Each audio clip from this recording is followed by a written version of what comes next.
Well, I've been in discussion with the club about this issue over several months, and I had been confident that they would make a decision based on the community values, the family values for which they're famous. Sadly, I was proved wrong yesterday, and I felt that I needed now to express the concerns that had been raised with me by constituents and ask them to think again about this issue. Think again about actually allowing him to train with them and not just signing them? Well, I think allowing him to train with the club while he remains an unapologetic, convicted rapist sends out a very bad signal about the way the club views sexual violence to young women, but also the way that it views this sort of behaviour and the signal it sends out to young men.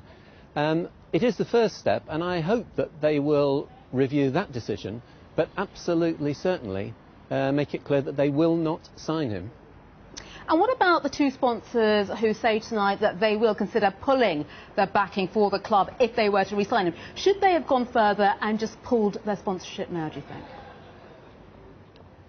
Well, I think this just shows how badly the club have handled the whole issue. I mean, they have alienated patrons, they have divided fans, and now they're threatening the commercial income.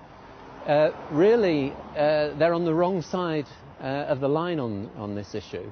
They should recognise the widespread concern that there is and accept that it's not right for an unrepentant, convicted rapist to be playing in a United shirt.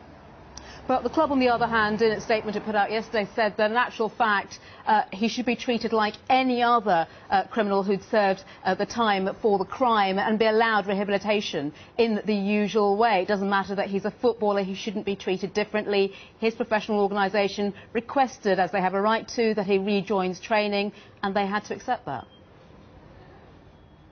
Yeah, that's absolutely right. I think there's a very important principle in British justice, which is about the right to rehabilitation. But I have to say, you know, there are all sorts of jobs in which employers would not automatically, and that's the point, automatically accept back people who were sentenced for 5 years for a heinous crime, as the club themselves have described it, the heinous crime of rape.